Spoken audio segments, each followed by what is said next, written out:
지우는 31살이었다. 서울 관악구의 오래된 아파트에서 남편 민재와 단둘이 살고 있었다. 결혼한 지 3년째, 남편은 토목 엔지니어로 전국의 공사 현장을 오가며 지내는 일이 잦았다. 처음엔 혼자 있는 시간이 낯설었지만 시간이 지나며 익숙해졌고 민재가 일을 열심히 한다는 사실에 위안을 얻으며 지냈다. 그들의 결혼은 평범했고 큰 문제 없이 흘러가는 것처럼 보였다. 하지만 모든 것이 바뀐 건 민재가 어느 날 갑작스럽게 말했다. 엄마를 우리 집에 모시고 싶어.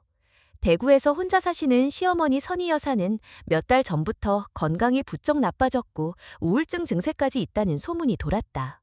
민재는 걱정이 컸다.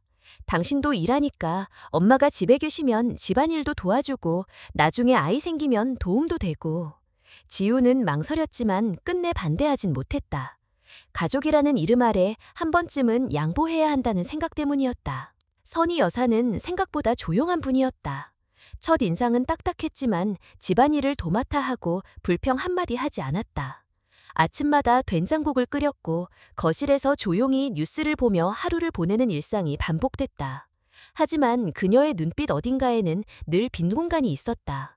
과거를 끌어안고 살아가는 사람 특유의 무언가 채워지지 않은 느낌이 지우를 불편하게 했다. 일주일 뒤 민재는 급한 출장으로 이틀간 자리를 비우게 되었다. 짐을 챙기며 엄마랑 잘 지내, 곧 돌아올게 라고 말했을 때 지우는 그저 웃으며 고개를 끄덕였다. 민재가 떠난 저녁, 선희 여사는 평소와는 조금 달랐다. 늦은 시간 부엌에서 조용히 뭔가를 정리하더니 지우가 방으로 들어가려는 찰나 말을 걸었다. 지우야, 오늘 밤 같이 자면 안 될까? 지우는 순간 얼어붙었다. 민재도 없고 나도 잠이 잘 안 올 것 같아. 같이 있으면 마음이 놓일 것 같아서. 지우는 선뜻 대답하지 못했다. 어떤 말을 해야 할지 몰랐다.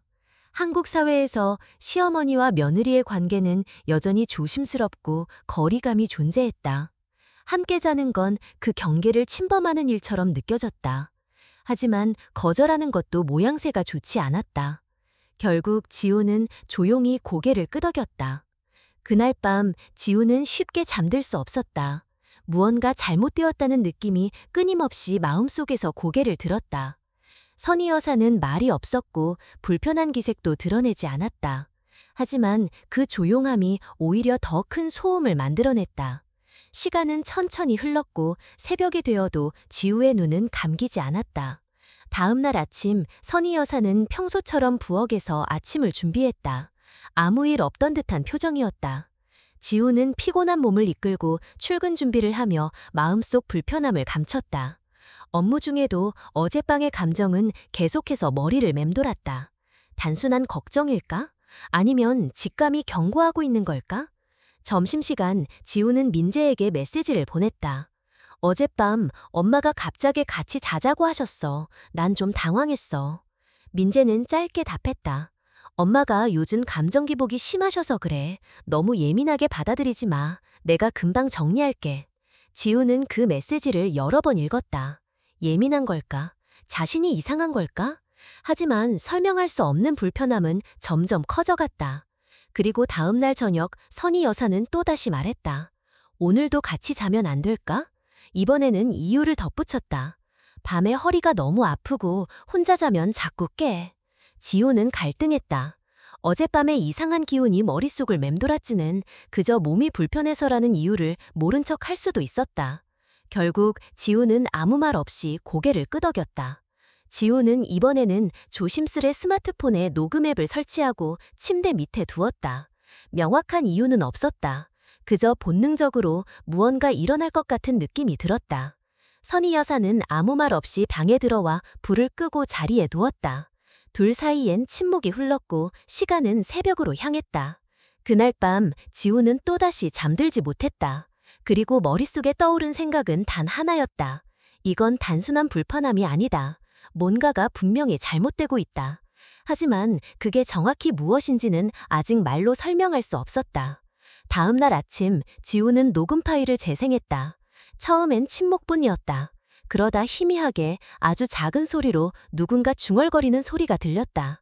가지마, 날 두고 가지마. 지우는 숨이 멎는 것 같았다. 그것은 선희 여사의 목소리였다. 그리고 그것은 지우를 향한 말이 아니었다. 지우는 그 순간 지금 자신이 살고 있는 공간이 더 이상 안전한 집이 아닐지도 모른다는 사실을 느꼈다. 그 공간에는 오래둔 상처가 있었고 그 상처는 아직도 밤마다 되살아나고 있었다. 지우는 녹음 파일을 여러 번 반복해서 들었다. 처음엔 확신이 없었다. 하지만 다시 들을수록 점점 선명해졌다. 선희 여사의 목소리는 낮고 떨렸으며 분명히 누군가를 부르고 있었다.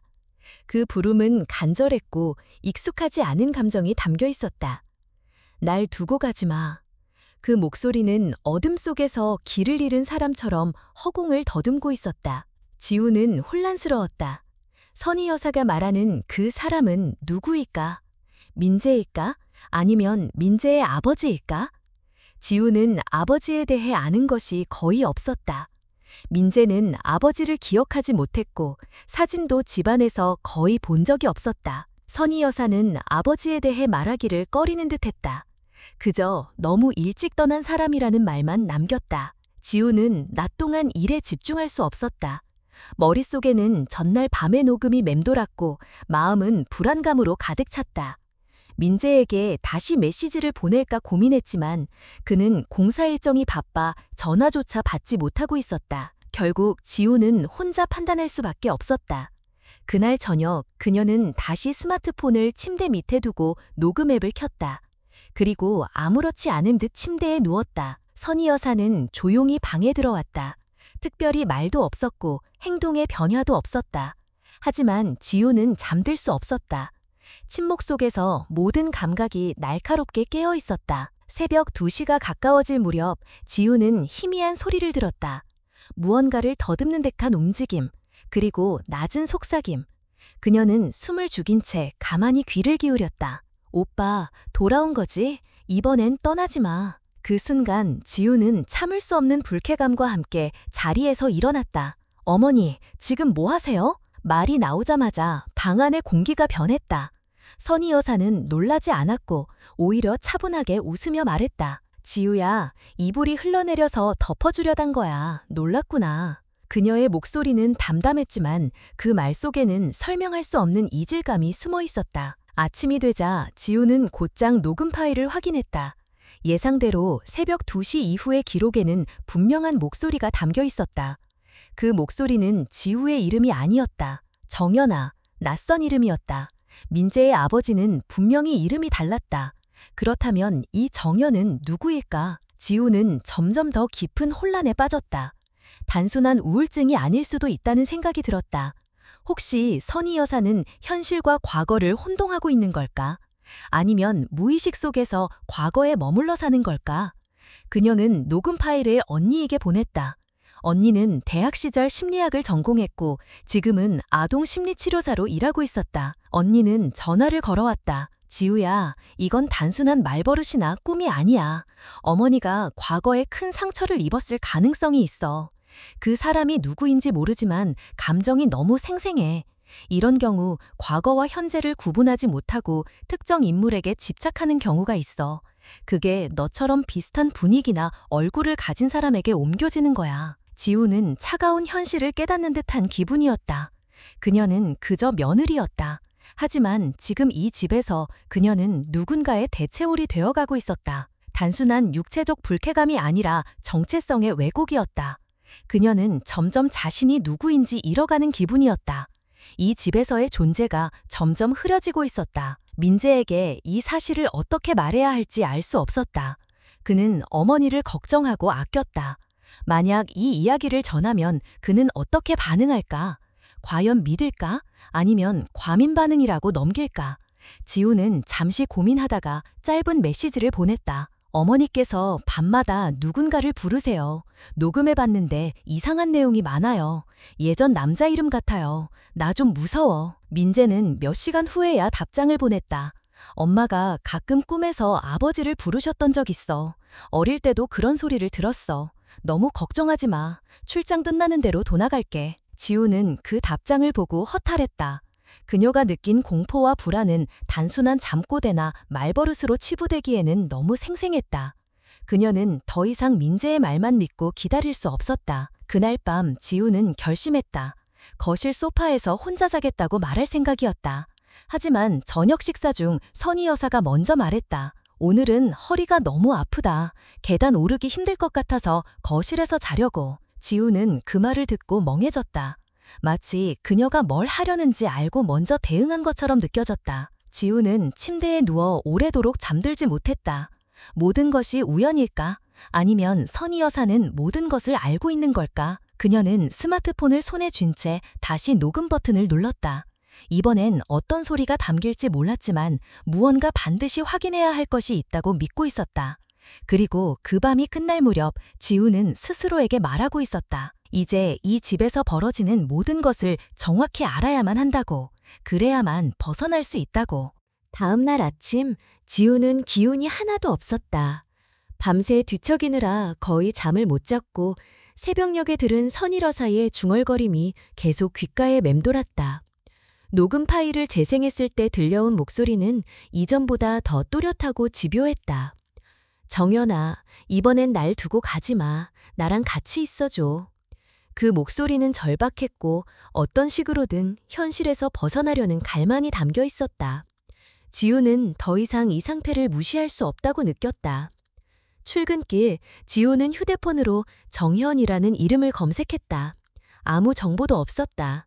민재의 가족관계에는 그 이름이 없었다. 퇴근 후 그녀는 거실에 있는 선희 여사의 가방과 서랍을 몰래 살펴보기로 마음먹었다. 죄책감이 밀려왔지만 이대로는 아무것도 알 수 없었다. 선희 여사가 외출한 틈을 타 지우는 서랍장 깊은 곳에서 오래된 나무 상자를 발견했다. 자물쇠는 없었고 상자 안에는 누렇게 바랜 편지들과 오래된 흑백 사진이 있었다. 사진 속에는 젊은 시절의 선희 여사와 한 남성이 있었다. 남성은 하얀 셔츠를 입고 있었고 웃고 있었지만 눈빛은 어딘가 그늘져 있었다. 그리고 그 얼굴은 지우가 민재의 살인에서 본 아버지의 얼굴과 달랐다. 지우는 순간 가슴이 철렁했다. 상자 안쪽에는 정연 오빠에게 라고 적힌 봉투가 있었다. 떨리는 손으로 편지를 꺼내 읽었다. 오빠, 나 요즘도 매일 오빠 꿈을 꿔. 오빠 향기, 오빠 손길 다 아직도 생생해. 왜 이렇게 그리운 걸까? 지우는 혼란에 빠졌다. 민재의 아버지는 분명히 박종호라는 이름이었다. 가족관계 증명서에서도 그렇게 되어 있었다. 그런데 이 정현이라는 사람은 누구인가? 사진 속 남자는 민재와 전혀 닮지 않았지만 편지의 애절한 문장들은 단순한 친구 이상의 관계였음을 보여주고 있었다. 상자 안에는 또 다른 메모가 있었다. 그날 그 말만 하지 않았더라도 오빠는 아직 살아 있었을까? 지우는 상자를 조심스럽게 원래 있던 자리로 돌려놓았다. 머릿속은 복잡했고 심장이 쿵쾅거렸다. 만약 이 남자가 선희 여사의 진짜 사랑이었다면 민재의 아버지는 누구일까? 그날 밤 지우는 민재에게 영상통화를 걸었다. 화면 속 민재는 피곤해 보였지만 웃으며 인사했다. 지우는 최대한 조심스럽게 물었다. 오빠, 혹시 어릴 적에 어머니가 다른 분 이야기하신 적 있어? 민재는 잠시 멈췄다가 고개를 저었다. 아니, 그런 얘긴 전혀 못 들었어. 왜 갑자기 그런 걸 물어? 지우는 무턱대고 진실을 말할 수 없었다. 그녀는 그저 요즘 어머니가 밤마다 이상한 이름을 계속 부르셔서 라고 말끝을 흐렸다. 민재는 걱정스러운 표정으로 말했다.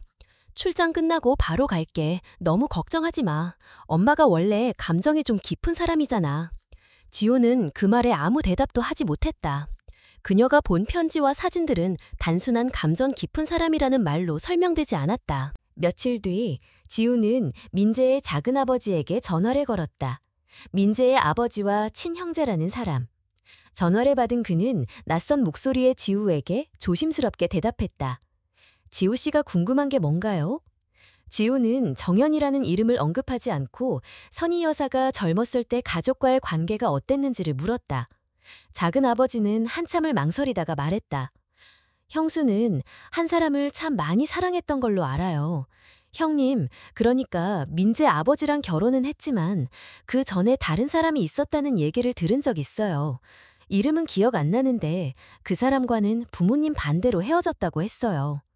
지우는 핸드폰을 꼭 쥐었다. 지금 자신이 짐작한 것이 사실일 가능성이 높아지고 있었다. 선희 여사는 남편과 결혼하기 전에 깊이 사랑한 사람이 있었고 지금까지도 그 기억에서 벗어나지 못하고 있었다. 그런데 왜 그 기억이 지우에게 투영되고 있는 것일까? 왜 하필 그녀인가?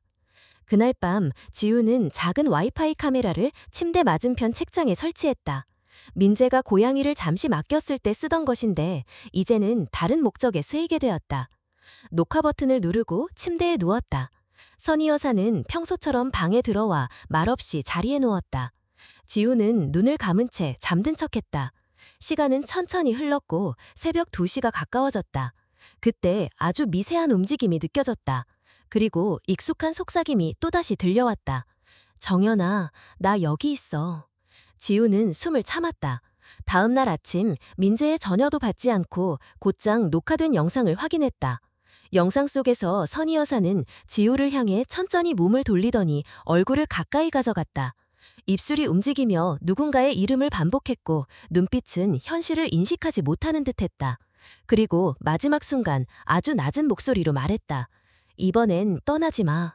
지우는 핸드폰을 쥔 손에 힘이 들어갔다. 이건 분명한 착각이 아니라 지독한 집착이었다. 선희 여사는 지우를 지우로 보지 않고 있었다. 그녀는 지우 안에서 정연을 보고 있었고 그것이 점점 더 확신으로 굳어지고 있었다. 이제 지우는 선택해야 했다. 계속 모른 척하고 일상으로 돌아갈 것인가 아니면 이 집안에 감춰진 진실을 끝까지 파헤칠 것인가. 그녀는 이미 답을 알고 있었다. 이대로는 살아갈 수 없었다. 이제 그 이름의 정체를 반드시 밝혀야 했다. 지우는 하루 종일 영상 속 장면이 머릿속에서 떠나지 않았다. 선희 여사의 눈빛, 속삭임, 그리고 이름을 부르던 그 순간의 표정까지 모두 생생하게 각인되었다. 단순히 잠꼬대라고 넘기기엔 이미 너무 많은 조각들이 맞물리고 있었다. 그녀는 영상과 녹음 파일을 다시 정리해 언니에게 전송했다. 언니는 늦은 밤 전화를 걸어왔다. 목소리는 낮고 조심스러웠다. 지우야, 이건 단순한 망상이나 기억 착오가 아니야. 어머니는 지금 현실과 과거를 혼동하는 상태야. 의식적으로 그런 걸 수도 있고 무의식에 끌어올리는 걸 수도 있어. 중요한 건 네가 위험할 수도 있다는 거야. 지우는 말을 잃었다. 자신이 위험하다는 인식은 처음이었다. 그동안은 그저 불편함과 두려움만 느꼈지 실제로 해를 입을 수도 있다는 생각은 하지 않았다. 언니는 이어 말했다. 특정 인물에 대한 집착이 너무 강해지면 그것이 현실과 충돌할 때 감정이 폭발할 수 있어. 너는 그 대상이 되어버렸고 어머니는 지금 너를 그 사람이라 믿고 있어. 지우는 그 말을 가슴 깊이 새기고 민재에게 다시 연락을 시도했다. 여러 번 시도 끝에 그가 전화를 받았다. 지우는 침착하게 설명했다. 영상에 담긴 모습, 속삭임 말, 이름, 그리고 선희 여사가 자신을 더 이상 며느리로 보지 않는다는 느낌. 민재는 한동안 아무 말이 없었다. 이윽고 조심스럽게 말했다. 지우야, 너무 힘들게 해서 미안해. 엄마가 그런 상태일 줄은 몰랐어. 출장 마치면 바로 갈게. 며칠만 더 견딜 수 있을까? 지우는 대답 대신 깊게 숨을 들이셨다. 견딜 수 있을까? 모르겠다. 하지만 지금은 현실을 외면할 수 없는 시점이었다. 그날 밤 선희 여사는 조용히 저녁을 먹고 나서 거실에서 텔레비전을 틀어놓은 채 멍하니 앉아 있었다. 지우는 조심스럽게 방으로 들어가 문을 잠그고 침대에 앉았다. 마음이 무거웠다. 선희 여사가 나쁜 사람이라고 단정할 수 없었기 때문이다. 그녀의 모든 행동에는 이유가 있었고 그것이 잘못된 방식으로 표출되고 있을 뿐이었다. 하지만 그 이유가 지우의 삶을 위협하는 순간 이해는 더 이상 방패가 될 수 없었다. 그날 새벽 또다시 카메라는 모든 것을 기록했다. 선희 여사는 천천히 다가와 지우의 얼굴을 들여다보았고 손을 뻗으려는 듯 움직였다. 입술은 계속 움직였고 목소리는 또렷했다. 정연아, 이번엔 영원히 같이 있어줘. 다음 날 지우는 더 이상 머뭇거릴 수 없었다. 영상을 외부에 보여주기로 결심했다. 언니가 아는 임상심리학 박사에게 자료를 보내 자문을 구했다. 몇 시간 뒤 돌아온 답은 충격적이었다. 해당 사례는 장기적 외상 후 기록 왜곡과 관련이 깊습니다. 특정 인물과의 관계가 트라우마로 남아 현실을 대체하고 있으며 대상이 유사할 경우 동일시가 심화될 수 있습니다. 이 경우 환자가 실제로 행동을 통제하지 못하는 시점이 오면 위험해질 수 있습니다. 지우는 온몸이 떨렸다. 현실을 대체하고 있다는 말, 자신이 그 대체물이 되었다는 사실. 이제는 감정의 문제가 아니었다. 지우는 민재에게 메시지를 보냈다. 전문가가 어머니 상태를 위험하다고 했어. 오빠가 돌아오기 전까지 어머니랑 같은 공간에 있는 건 더 이상 불가능해. 이해해줘. 그날 저녁, 지우는 처음으로 선희 여사에게 분명하게 말했다. 오늘은 몸이 안 좋아서 혼자 쉬고 싶어요.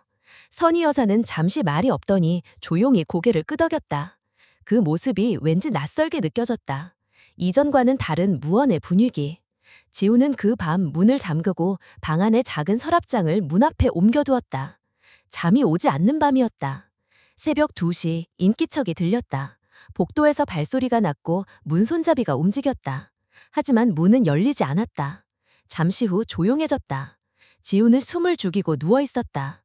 아침이 되자 선희 여사는 아무렇지 않은 얼굴로 아침 식사를 준비하며 말했다. 어젯밤 꿈을 꿨어. 누군가 문 앞에 있었어. 문이 열리지 않아서 돌아섰지. 지우는 말없이 고개를 끄덕였다. 더 이상 대화를 이어갈 수 없었다. 그날 오후 선희 여사가 외출한 틈이 타 지우는 다시 한번 그녀의 방을 살펴보았다. 이번엔 서랍 깊숙한 곳에서 오래된 봉투 하나를 발견했다. 봉투 안에는 또 다른 남자의 사진과 편지가 있었다. 그 사진 속 남자는 앞서 본 사진 속 인물과 같았고 편지에는 나는 당신을 선택하지 않았지만 당신을 잊은 적도 없어 라는 문장이 적혀 있었다. 지우는 편지를 조심스럽게 접어 다시 봉투에 넣었다. 모든 퍼즐이 점점 맞춰지고 있었다. 선희 여사는 선택받지 못한 사랑을 가슴 깊이 간직했고 그것이 오랜 세월을 지나 현실을 잠식한 것이다. 그리고 그 잔상이 지금 지우의 삶을 침범하고 있었다. 그날 밤 지우는 카메라를 꺼냈다. 더 이상 찍을 필요가 없었다. 증거는 충분했고 그녀는 이미 결정했다. 다음 날 아침 민재가 돌아오면 이 모든 것을 직접 보여줄 것이었다. 그리고 나서 결정할 것이다. 이 집에서 계속 살 수 있는지 아니면 자신을 지키기 위해 떠나야 하는지를. 이제 지우는 더 이상 피해자가 되지 않기로 마음먹었다. 그녀는 자신의 현실을 되찾기로 결심했다. 민재가 돌아온 날 지우는 더 이상 숨기지 않기로 결심했다. 그는 피곤한 얼굴로 집에 들어왔고 어머니의 안부를 묻는 짧은 인사 후 지우를 따로 불러냈다. 둘은 근처 카페에 앉았다. 지우는 말없이 휴대폰을 꺼내 영상과 녹음 파일을 보여주었다. 민재는 아무 말 없이 화면을 바라보다가 천천히 고개를 들었다. 눈빛은 충격과 혼란이 섞여 있었고 말문이 막힌 듯 한동안 침묵했다. 이윽고 그는 낮은 목소리로 말했다. 지우야, 미안해. 이런 상황이 벌어지고 있는 줄 몰랐어. 지우는 여전히 조심스럽게 물었다. 오빠, 아버지에 대해 자세히 말해줄 수 있어? 민재는 한참을 생각하다가 대답했다. 내가 어릴 때 돌아가셔서 기억은 거의 없어. 엄마가 아빠 얘기를 잘 안 했거든. 이름은 박종호였고 서류상에도 그렇게 되어 있어. 근데 지우는 망설이다가 최근에 찾은 가족관계 등록부를 꺼냈다. 그 문서에는 예상치 못한 이름이 적혀 있었다. 민재의 부친 칸에는 정현이라는 이름이 쓰여 있었고 사망연도는 민재가 5살이던 해였다. 지우는 손가락으로 그 이름을 짚으며 물었다. 오빠, 이 이름 본 적 있어? 민재는 서류를 들여다보며 눈살을 찌푸렸다. 이게 뭐야? 이건 내가 알고 있는 이름이 아닌데? 그 순간 모든 것이 맞아떨어지기 시작했다. 지우가 들었던 이름, 선희 여사가 속삭이던 이름, 오래된 편지의 수신자, 모두 같은 인물이었다. 지우는 깊게 숨을 들이쉬고 말했다. 오빠, 아버지가 박종우가 아니라 정현일 가능성이 있어. 아니, 거의 확실해. 그 사람을 어머니는 지금도 잊지 못하고 있어. 그리고 그 사람의 얼굴과 분위기, 어쩌면 나랑 닮았는지도 몰라. 민재는 혼란스러운 얼굴로 고개를 숙였다. 그럼 지금까지 엄마가 한 말들, 행동들, 그게 다 그 사람 때문이야? 지우는 고개를 끄덕였다. 그리고 어쩌면 나를 그 사람의 환영처럼 보고 있는 걸지도 몰라. 그것 때문에 나에게 그렇게 다가왔던 것 같아. 둘은 집으로 돌아와 다시 서류를 확인했고 거기엔 정현이라는 이름 외에도 사망 사유가 간략하게 적혀 있었다. 교통사고로 인한 사망. 그러나 민재는 기억을 더듬으며 말했다. 엄마가 예전엔 아빠가 산에 가다 사고를 당했다고 했었어. 지금 생각해보면 구체적인 설명은 없었어. 지우는 혼자만 알고 있던 또 다른 사실을 털어놓기로 했다. 며칠 전에 작은아버지랑 통화했어. 어머니가 결혼 전에 다른 사람을 깊이 사랑했었대. 그게 바로 정현 씨야. 그리고 어쩌면 민재 아버지, 그러니까 법정 남편은 그 사람이었을 가능성도 있어. 민재는 그 말을 듣고 자리에서 일어났다. 엄마한테 직접 물어볼게. 하지만 지우는 고개를 저으며 말렸다. 지금은 조심해야 해. 그냥 묻는다고 대답하지 않을 수도 있고 감정이 더 격해질 수도 있어. 우선 차근차근 확인해야 해. 며칠 후 지우는 서류와 편지, 사진을 정리해 두었다. 민재는 선희 여사의 방에 들어가 예전 물건들을 조심스럽게 꺼내며 살펴보기 시작했다. 그중 낡은 앨범 하나가 눈에 띄었고 그 안에는 가족 사진처럼 보이는 사진들이 들어있었다. 한 장의 사진에서 민재는 처음 보는 남자와 어머니가 함께 웃고 있는 모습을 발견했다. 그 남자의 얼굴은 지우가 봤던 흑백 사진 속 인물과 같았다. 민재는 사진 뒷면에 적힌 글을 보고 몸을 굳혔다. 나의 마지막 여름, 정현과 함께. 그리고 날짜는 사고가 나기 몇 달 전이었다. 민재는 깊게 숨을 쉬며 지호에게 보여주었다. 이 사진, 이건 내가 처음 봐. 엄마가 숨겨둔 것 같아. 근데 이 얼굴 조금 나랑 닮은 것 같지 않아? 지우는 고개를 끄덕였다. 그래서 어머니가 나를 볼 때마다 혼란스러웠던 걸 거야. 다음 날 아침, 지우는 선희 여사와 아침 식사를 하며 조심스럽게 말을 꺼냈다. 어머니, 혹시 예전에 정현이라는 분과 함께 찍은 사진을 가지고 계셨나요?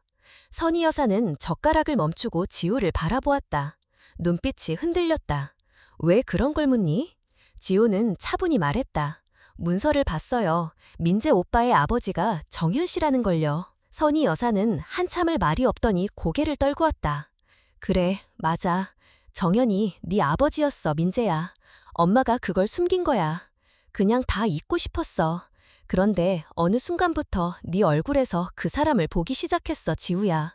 그래서 내가 잘못했지. 지우는 조용히 앉아 그녀의 말을 들었다. 민재도 옆에서 말을 잃은 채 고개를 숙이고 있었다. 선희 여사는 천천히 말을 이어갔다. 그 사람은 나를 진심으로 사랑한 게 아니었어. 아마도, 아니, 사랑했을지도 모르지. 하지만 결국 날 두고 떠났고 돌아오지 않았어. 그 이후로 아무것도 믿을 수 없었어. 그녀의 고백은 오래된 상처를 끄집어내는 일이었고 모두에게 충격이었다. 하지만 이제야 모든 퍼즐이 맞춰졌다. 지우는 더 이상 과거의 혼란에 갇혀 있을 필요가 없었다. 그리고 민재 역시 자신이 누구의 아들인지 어떤 기억을 받아들여야 하는지 조금씩 정리할 수 있을 것이었다. 그날 밤 지우는 혼자 방에 앉아 자신에게 되뇌었다. 이제는 더 이상 피해자일 필요 없다.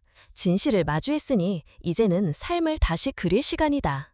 어두운 그림자 속에 숨겨진 이름들이 밝혀졌고 그녀는 다시 자신을 지킬 수 있게 되었다. 며칠 뒤 지우는 낯선 번호로 걸려온 전화를 받았다.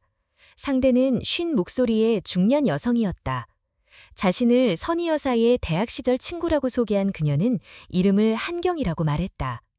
그녀는 망설이다가 수십 년 동안 말하지 못했던 이야기를 털어놓고 싶다고 했다. 지우는 조용히 듣겠다고 했고 전화를 통해 듣게 된 이야기는 상상 이상이었다. 한경은 대학 시절 선희와 가장 가까운 친구였고 정현 역시 함께 알던 선배였다고 했다. 선희는 정현을 깊이 사랑했지만 정현의 마음은 다른 여자를 향해 있었다. 그 여자의 이름은 수진이었고 정현과 수진은 결혼을 약속한 사이였다. 하지만 수진의 가족이 결혼을 반대했고 결국 수진은 다른 사람과 결혼하게 되었다. 그 일 이후 정현은 크게 무너졌고 그때 곁에 있던 사람이 선희였다. 선희는 정현의 아픔을 함께 나누며 가까워졌고 결국 둘은 관대를 맺게 되었다. 하지만 정현은 여전히 수진을 잊지 못했고 그 마음은 선희에게 큰 상처가 되었다. 한경은 그 시절의 선희를 기억하며 말했다. 너무 사랑해서 무너질 것 같다고 했어. 정연 선배가 자기 곁에 있으면서도 마음이 없다고 매일 울었어. 정연이 사고로 죽던 날 이상한 점이 있었다고도 했다. 사고 전날 정연과 선희가 크게 다투었고 그 후 선희가 정연의 오토바이를 손질하던 걸 본 사람이 있었다는 것이다. 그 장면을 봤다는 사람은 오래전 세상을 떠났지만 그가 한 말은 지금도 한경의 기억에 생생하게 남아 있었다. 연료통 쪽을 열더라. 뭘 넣었는지는 모르겠지만 평소와는 달랐어. 지우는 숨이 막혔다. 그동안 어렴풋이 느껴왔던 공포가 현실이 되는 순간이었다. 혹시 선희는 정연의 죽음에 직간접적으로 연관이 있었던 것일까? 지우는 더는 참을 수 없어 민재에게 이 이야기를 전했다. 민재는 말을 잃었다. 어머니가 아버지를 정말 사랑했는지, 증오했는지, 아니면 둘 다였는지 더 이상 확신할 수 없다고 했다. 며칠 후 지우는 정연의 옛 연인이었다는 수진을 찾아갔다. 한경의 소개로 어렵게 만난 수진은 이제 노년의 여성이 되어 있었고 모든 이야기를 조용히 들은 뒤 고개를 떨고 왔다. 그녀는 정연이 떠나기 전날 자신에게 전화를 걸어왔다고 했다. 내가 너 아니면 누구도 못 있겠다고 했어. 근데 지금 곁에 있는 사람이 너무 아파 보여서 떠날 수가 없다고. 수지는 그날 이후 죄책감을 안고 살았다고 했다. 정연은 자신을 보내고 선희와의 관계를 받아들이려고 했지만 마음은 끝내 따라가지 못했던 것이다. 그런 와중에 죽음을 맞이했으니 남겨진 사람들의 감정은 얼마나 복잡했겠는가. 지우는 집으로 돌아와 선희에게 조심스럽게 물었다. 정연 씨 사고가 났던 날 어머니는 어디 계셨어요? 선희는 잠시 침묵한 후 마치 준비된 듯한 목소리로 말했다. 집에 있었어. 누가 뭐래도 나는 그날 아무것도 하지 않았어. 하지만 그 사람이 나를 떠나려 했다는 건 사실이야. 지우는 다시 물었다. 그 사람을 미워했나요? 선희는 고개를 저으며 말했다. 아니, 너무 사랑해서 미워할 수가 없었어. 그래서 그냥 그렇게 되길 바랐는지도 몰라. 차라리 사라져버리면 내가 덜 괴로울 것 같았거든. 하지만 그게 현실이 되었을 때 나는 매일같이 죽고 싶었어. 그녀의 목소리는 담담했지만 그 안에 담긴 감정은 복잡하고 무거웠다. 지우는 더 이상 아무 말도 할 수 없었다. 그날 밤 지우는 민재와 마주 앉아 조용히 말했다.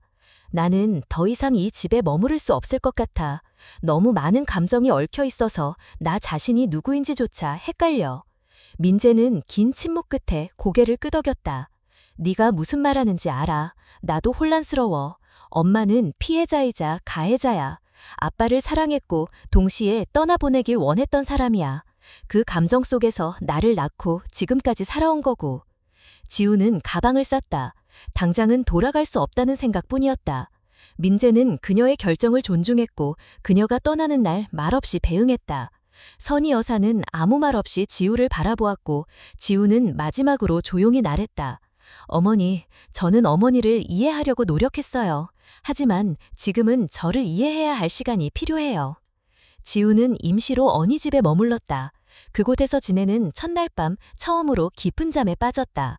아무런 속삭임도 그림자도 없는 밤이었다. 그리고 아침이 밝았을 때 그녀는 자신이 오랜만에 평온함을 느꼈다는 것을 깨달았다는 것을 깨달은 순간이었다. 집이란 물리적인 장소가 아니라 마음이 머무를 수 있는 곳이어야 한다는 사실을 처음으로 실감한 순간이었다. 지우는 언니 집에서 지내는 동안 병원에 들러 검사를 받았다. 오랫동안 미뤄온 건강검진이었지만 요즘 몸 상태가 이상하다고 느껴졌기에 더는 미룰 수 없었다.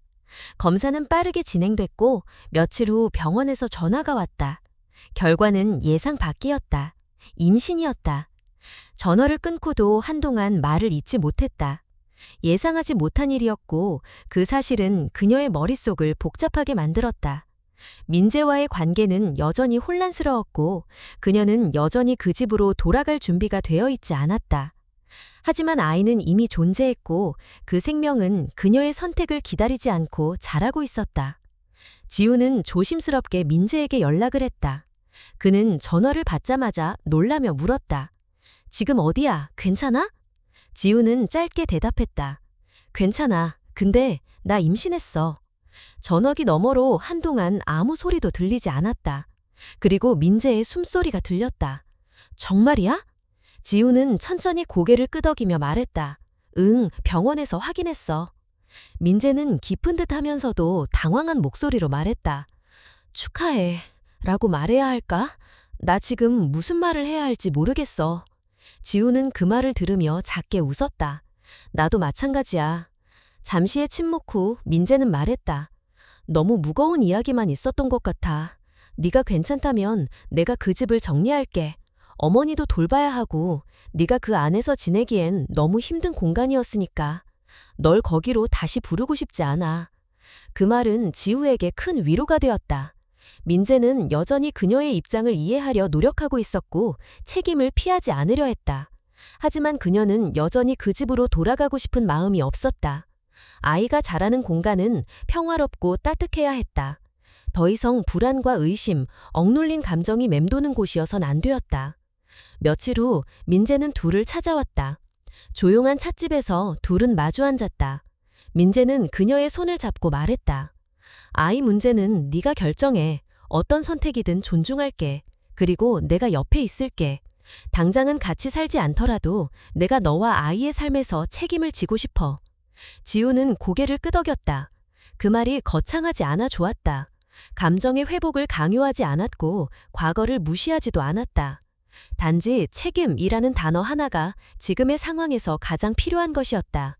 그녀는 혼자서 모든 걸 짊어지고 싶지 않았고 이제는 민재가 함께 짊어질 수 있다는 것을 믿고 싶었다. 그날 이후 지우는 작은 원룸을 구해 혼자 살기 시작했다. 아이를 위해 음식을 조심했고 검진도 주기적으로 받았다. 민재는 주말마다 찾아와 필요한 물품을 사다 주었고 병원에도 함께 갔다. 둘 사이엔 다시 예전처럼 가까운 감정은 없었지만 그 거리감이 오히려 서로를 배려하게 만들었다. 한 달쯤 지나 선희 여사에게서 편지가 도착했다. 손글씨로 꾹꾹 눌러 쓴 편지였다. 편지를 펼치며 지우는 마음을 가다듬었다. 선희 여사는 이렇게 적고 있었다. 지우야, 너에게 미안하다는 말을 하고 싶었어. 그동안 내 감정에 갇혀서 너를 보지 못했어. 너는 내 며느리였고 누군가의 대체물이 아니었어. 하지만 나는 그걸 받아들이지 못하고 너에게 상처를 줬어. 밤마다 부르던 이름은 오래전에 끝났어야 할 기억이었는데 나는 그 기억에 붙잡혀 너를 괴롭게 했지. 이제는 내 삶에서 나를 분리하려고 해. 나의 아픔은 내가 감당할게. 너는 너의 아이와 새로운 삶을 살아가. 그게 내가 지금 할 수 있는 마지막 책임 같아. 지우는 편지를 다 읽고 오랫동안 그 자리에 앉아 있었다. 눈물이 흐르지는 않았다. 다만 그 글 속에서 느껴진 선희 여서의 진심이 마음 깊이 전해졌다. 상처를 준 사람의 사과는 단순한 용서를 이끌어내지 못한다. 하지만 그 사과가 진심이라면 기억은 조금씩 부드러워진다. 그날 밤 지우는 아이에게 속삭였다. 너는 아무것도 몰라도 돼. 엄마는 너를 위해 지금 여기를 선택했어. 조용하고 따뜻한 공간에서 너를 기다릴게. 그리고 처음으로 지우는 자신의 선택에 후회가 없었다. 사랑은 완전하지 않아도 되었다. 그저 진심이면 충분했다. 그리고 그녀는 그 진심을 이제부터 새로운 존재에게 나누기로 했다. 이 아이가 살아갈 세상은 과거에 갇힌 그림자 속이 아니라 따뜻한 햇살 아래 이어질 것이었다. 몇 달 후 지우는 아이를 낳았다. 작고 따뜻한 아기였다. 분만실에서 아기의 울음소리가 울려 퍼질 때 지우는 조용히 눈을 감았다. 너무도 긴 시간 동안 그녀의 마음은 흔들렸고 고통 속에서 갈 길을 찾으려 애썼다. 하지만 그 울음소리를 들은 순간 그녀는 처음으로 어떤 확신을 가졌다. 이제부터는 흔들리지 않겠다고. 아이의 이름은 혜온이었다. 어두운 시간 속에서도 따뜻한 빛을 품고 태어난 존재였기에 햇살을 닮은 이름을 지어주고 싶었다. 민재는 병원에서 눈시울을 붉히며 아이를 바라봤다.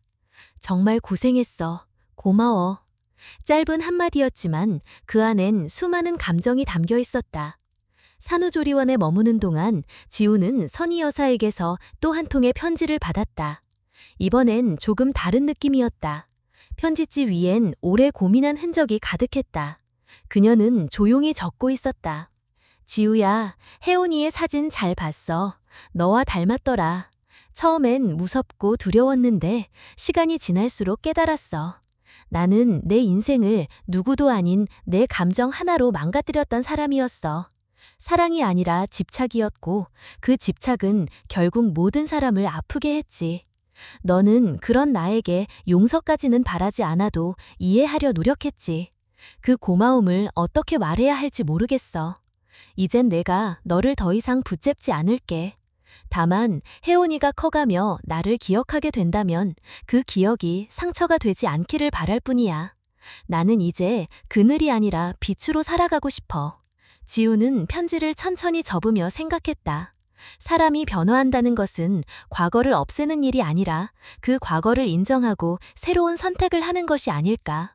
상처를 준 사람도 받은 사람도 시간이 지나면 서로에게 이해의 자리를 만들어줄 수 있다는 것. 그리고 그 이해의 순간이 삶을 조금씩 다시 살아가게 만드는 힘이 된다는 것. 혜원이가 100일을 맞이한 날 조촐한 가족 모임이 열렸다. 지우는 아이를 품에 안고 조용히 웃었다. 민재는 옆에서 아이의 이마에 손을 얹었고 선희 여사는 멀찍이 앉아 조심스레 혜원이를 바라보았다. 아무 말도 하지 않았지만 그 눈빛엔 분명한 다짐이 담겨 있었다. 더 이상 과거에 매이지 않겠다는, 지근의 온기를 놓치지 않겠다는 다짐. 모임이 끝난 뒤 선희 여사는 돌아가기 전 조용히 지우에게 인사를 건넸다. 고맙다, 지우야. 내 삶에 다시 기회가 올 줄 몰랐어. 이제야 알겠어. 용서는 말로 구하는 게 아니라 스스로를 마주보는 데서 시작된다는 걸. 지우는 그 말을 가슴에 새기며 고개를 끄덕였다. 그녀의 삶은 여전히 완벽하진 않았지만 지금 이 순간만큼은 평화로웠다. 아이가 옆에서 작게 잠들었고 세상은 그 평온함만큼은 허락해주고 있었다. 그날 밤 지우는 혜원이의 손을 잡고 창밖을 바라보았다. 세상은 변하지 않았고 여전히 많은 사람들은 사랑에 다치고 상처에 흔들리며 살아간다. 하지만 그 속에서도 사람은 다시 시작할 수 있다. 상처가 완전히 아물지 않아도 진심이 닿는 순간부터 조금씩 다시 걸을 수 있다는 것을 그녀는 이제 믿게 되었다. 모든 사람이 완벽할 순 없다. 때론 어떤 감정은 너무 늦게 다가오고 어떤 말은 끝내 전해지지 못한다. 하지만 삶은 그렇게 불완전한 사람들 사이에서 서로를 이해하려는 마음으로 이어진다. 지우는 그렇게 생각하며 속삭였다. 우리의 아이는 그 불완전함 속에서도 따뜻함을 배워갈 수 있기를. 오늘의 이야기에 귀 기울여 주신 여러분께 진심으로 감사의 인사를 전합니다. 이 이야기는 단순한 가족 간의 갈등이 아닌 세대를 넘어 이어지는 감정의 상처와 이해, 그리고 용서에 관한 이야기였습니다. 누구나 살아가면서 완벽하지 않은 사랑을 겪고 때로는 잊고 싶은 기억에 발목이 잡히기도 합니다. 하지만 그 기억을 직면하고 서로의 입장을 이해하려는 노력 속에서 진정한 화해가 시작된다는 것을 우리는 이 이야기를 통해 배웠습니다. 결국 삶이란 수많은 선택의 연속이며 그 선택들 속에서 우리가 지켜야 할 가장 중요한 것은 사람에 대한 따뜻한 마음이라는 점을 다시금 되새기게 됩니다. 여러분께서 이 이야기에서 조금이라도 공감하시거나 위로를 얻으셨다면 저희 채널에 따뜻한 응원의 마음을 전해주세요. 아래에 좋아요를 눌러주시고 여러분의 느낌이나 생각을 댓글로 남겨주세요. 그리고 앞으로도 더 많은 이야기를 함께 나누고 싶으시다면 채널 구독을 해주시면 큰 힘이 됩니다. 다시 한번 소중한 시간을 내어 함께 해주신 모든 분들께 깊이 감사드립니다. 여러분의 하루에 작은 울림이 되었기를 진심으로 바랍니다.